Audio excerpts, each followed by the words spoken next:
வணக்கம் வணக்கம். உங்க பேர் வந்து பெப்சி தாஸா? ஆமா மேடம். Very good. நல்ல ஒரு பாட்டு பாடுறீங்களா? பாடலாம் மேடம். அப்படி ஆமா, நீங்களே அப்படி ஸ்பாட்லயே யோசிச்சு ஸ்பாட்லயே பாடிடுவீங்களா? ஆமா மேடம், இது வந்து கடவுள் கொடுத்த வரும்.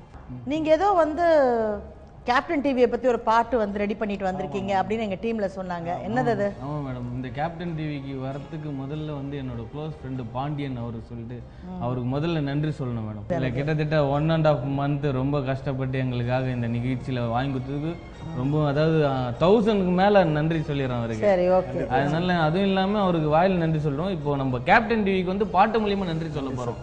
நம்ம அண்ணன் தான் சொல்ல போறாரு. மனம் விட்டு பேசலாம் நிகழ்ச்சியில் மக்களுக்கு தெரியாத பல பல விஷயங்கள் உலகுக்கே எடுத்து காட்டும் டிவிங்க. கேப்டன் டிவிக்கு மனமாற நன்றிங்க.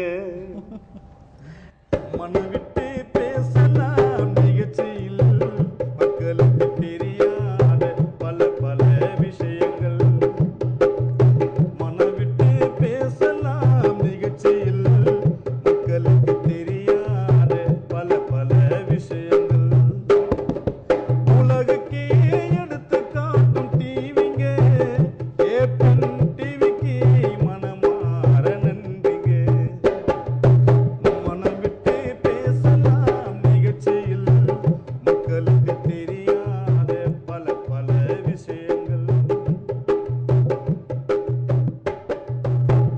குடும்ப பிரச்சனைகள் சமுதாய சீர்கேடு. குடும்ப பிரச்சனைகள் சமுதாய சீர்கேடு அத்தனைய விலக்கி காட்டும் டிவிங்க. கேப்டன் டிவிக்கு உள்ளம் கனிந்த நன்றிங்க. மனம் விட்டு பேசலாம், மனம் விட்டு பேசலாம் நிகழ்ச்சியில் மக்களுக்கு தெரியாத பல பல விஷயங்கள்.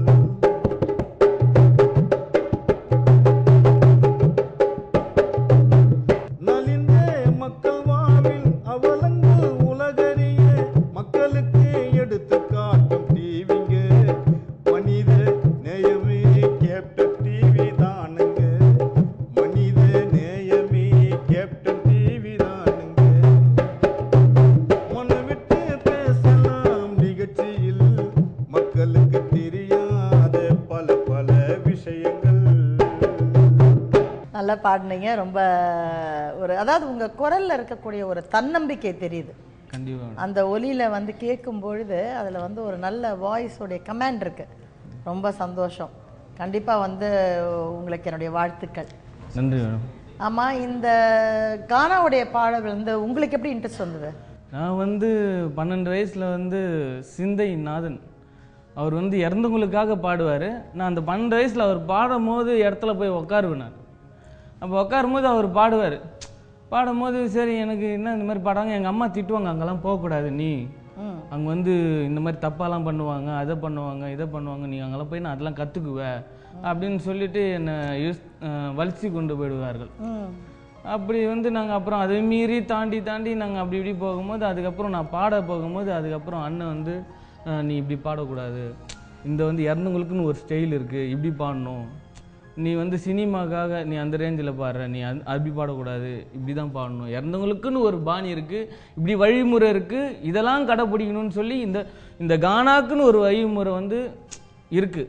இப்போ எல்லாரும் நிறைய பேர் பாடுறாங்க, அதெல்லாம் கானா பாட்டால் நாங்கள் ஏற்றுக்க முடியாது. அதுக்குன்னு ஒரு வழிமுறை, அதுக்குன்னு இறந்தவங்களுக்காகவே மைக்கு ஸ்பீக்கர் இல்லாமல் பாடிட்டு இருந்த காலத்துலேருந்து இன்னமும் நாங்கள் மைக்கு ஸ்பீக்கர் இல்லாமல் பாடி அண்ணனோட வழியில் இன்னும் பெரிய பெரிய கானா பாடகரோட வழியில் சில பேர் வழியில் அப்படியே இன்னமும் ஃபாலோ பண்ணிட்டு இருக்கோம் இந்த வழி. சரி, எனக்கு ஒரு சின்ன வாக்குறுதி. உங்களை அழைக்கிறதுக்கு நான் இருக்க மாட்டேன், ஆனால் டிக்கெட் வாங்கினோன்னு நீங்கள் வந்து பாடிடுறீங்க. Madam okay? ஆமாங்க, என்ன நெருப்புனா சுட இருக்கும் போது பாடுவோம் பாட்டு, நீங்க போனாக்கா நாங்க வர மாட்டோம் அந்த ரூட்டு. சரியா போச்சுடா. Okay, very good very good, thank you.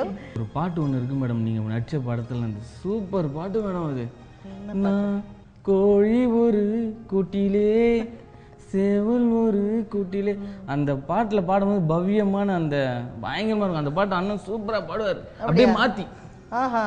அந்த பாட்டுல நான் பட்ட கஷ்டம் உங்களுக்கு தெரியாது. அந்த பாட்டுல சரியா நடிக்கணுங்கிறதுக்காக என்ன பண்ணிட்டாங்க, ஏத்தாப்புல வந்து பேபி ராணி அன்னைக்கு அந்த குழந்தைய கூட்டு வந்து உட்கார வச்சுட்டாங்க. உட்கார வச்சுட்டு அன்னைக்கு காத்தால இருந்து அவர் பஞ்சு சார் வந்து அந்த குழந்தை சூப்பர், அது நல்லா நடிக்குது, இந்த மோர்கிட்ட யார் கூட்டு வந்தா நடிக்க வைக்கிறது, இதெல்லாம் கூட்டு வந்து கழுத்தை இருக்கிறாங்கய்யா, சி போ அந்த வெளியே போ அப்படின்னு வரும். அப்படியே ரோஷம் பொங்கிக்கிட்டு வர. என்னதாலும் வயசு ஒரு 8-9 ஆகுது இல்லைங்களா, யாரோ நம்மளை பார்த்து அது வரைக்கும் daily N Raja N Kanna my டார்லிங்லாம் சொன்னவங்க இன்னைக்கு சி வெளியே போ இதை போய் உள்ள நடிக்க கூட்டு வந்துட்டு அழுவும் தெரியாது ஒன்றும் தெரியாது அப்படின்னு அப்படியே பண்ணி பண்ணி நிஜமாவே அழுதுருக்குறேன் அந்த பாட்டில். ராத்திரி பேக்கப் ஆனதுக்கப்புறம் தான் வந்து சொன்னாங்க, இல்லை நீ அந்த மூடில் வரணும், உண்மையிலேயும் மனசுக்குள்ளே ஒரு துக்கம் இருக்கணும், அப்போ தான் அது நீ சரியாக நடிப்பேன்னு சொல்லி அப்படி பண்ணோம் அப்படின்னு சொன்னாங்க. ஸோ நீங்கள் எப்படி மாற்றி பாடுவீங்க? நான் இருக்கிற சிறையிலே பொண்ணு இருக்கிற வெளியிலே எப்படி பொண்ணே இருக்கிறன்னு எனக்கு ஒன்றும் தெரியல, அவன் என்ன பார்க்க வரவில்லை.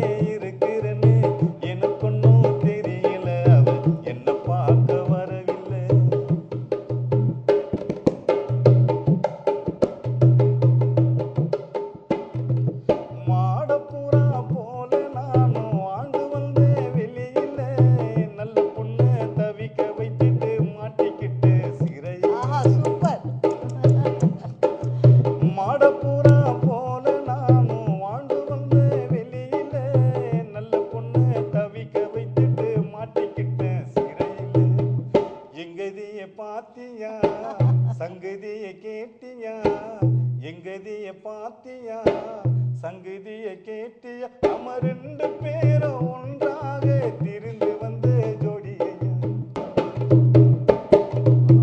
உண்மையிலே ஆண்டவன் வந்து நல்ல ஒரு கலையை உங்ககிட்ட கொடுத்துருக்காரு. இது நாடு முழுக்க உலகம் பூரா வந்து வெளிவரணுங்கிறது தான் என்னுடைய ஆசை. என்னதான் கடவுள் நம்மளுக்கு கலையை கொடுத்தாலும் அதில் ஒரு சோதனை கொடுக்குறாரு மேடம். நம்மக்கிட்ட பெப்சி தாஸ் வந்து தன்னுடைய சோதனையை பற்றி சொல்ல போகிறாரு. அது என்ன சோதனை அப்படின்னு ஆஃப்டர் த பிரேக் பார்க்கலாம். அடி வயிறு எடுத்து கஷ்டப்பட்டு பாடுறோம், அவனோட செவிக்கு போய் மருந்தாகி அது இனிமையாகி அவன் உறங்குற அளவுக்கு பாடுறோம் நாங்கள். அதெல்லாம் புரிஞ்சிக்காம ஏதோ பாடுறாங்க, கானா பாடகர் வந்து பாடுறாங்க, வாயில தானே பாடுறாங்க அப்படின்னு சொல்லிட்டு ஒரு கியூ தரமா நினைக்கிறது. பாடகர்களுக்கு மரியாதை தெரியல.